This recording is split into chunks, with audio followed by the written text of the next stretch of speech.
Hello guys, so it's Friday today and it's already 4:30 p.m. and right now as you can tell, my hairstyle is different because I attempted to do a mermaid curls but it fails. I don't know if this kind of curls or hairstyle is good for me. I don't know.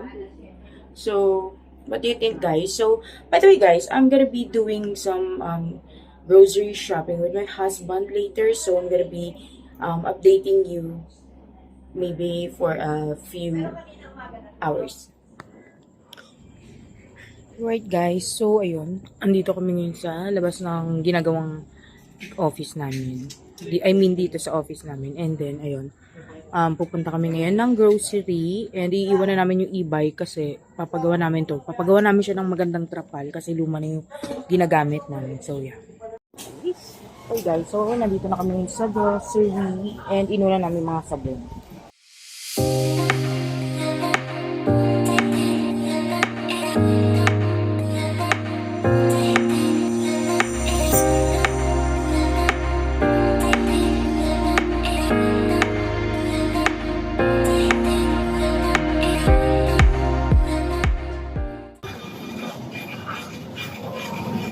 Okay guys, so we are home and ayun, hindi na ako masyadong nakapag-vlog dun sa grocery kasi ang daming tao, ang hirap nung pinaka-aisle, pinakadaanan niya, di ba? Hindi siya ganun kaluwag. And ayun, ewan ko, medyo nahiya din ako kasi yung kasama ko nahiya din mag-vlog eh. So ayun, and by the way guys, ilang boxes na? Ilang boxes na? Ayun, naka 3 boxes kami. And ayun, more on foods. Pero bumili rin kami ng konting mga sabon pang laundry. So, yeah. So, ayun guys, hello. Ngayon ko lang ulit na pagpatuloy itong vlog na to. Actually, it's been 3 or 4 days akong hindi nakapagpatuloy ng vlog kasi, ayun nga, I got sick. So, sumakit maigi yung lalamunan ko. And, ayun, para akong nagka-plema-plema, whatever, ganyan. And until now naman, na parang medyo may konti-konti na lang na plema at sipon, something ganyan. Kaya, iba din yung tunog ng voice ko ngayon. So, right now, I'm waiting for my client kasi meron kaming meeting. So, ayan, ganyan lang busy ko kanina sa office namin. And right now, nandito na kami sa bahay. So, ayun.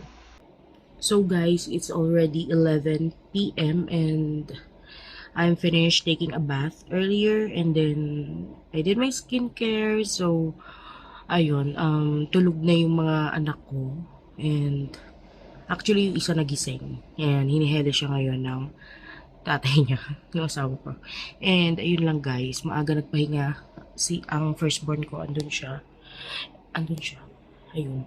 And yes, kakasama kami sa kwarto because yung isang room namin dito is ginawa namin siyang parang andun lahat yung hindi naman totally walk-in closet. Parang andun lang yung mga damit namin and yung ibang gamit. So, yeah.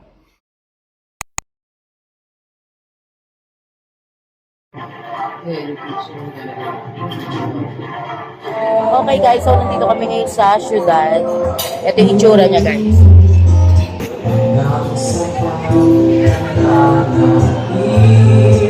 Ayan guys, so pauwi na kami and dumaan muna kami dito mag-withdraw kasi idadaan namin ng mabilisan lang yung mga pasahod namin sa mga ayun, napasok sa amin po. So yeah, yun lang. And ayun guys, konting story time kasi dumating din yung pinsan ko and marami medyo siguro mga 5 ata sila, diba? Kasi yun, yung pang visa ko sa Tigurian, ganyan. And medyo nagkakwentuhan kami kanina sa may syudad, kaya hindi na rin ako masyado na mag-update. And ayun, sabi. So,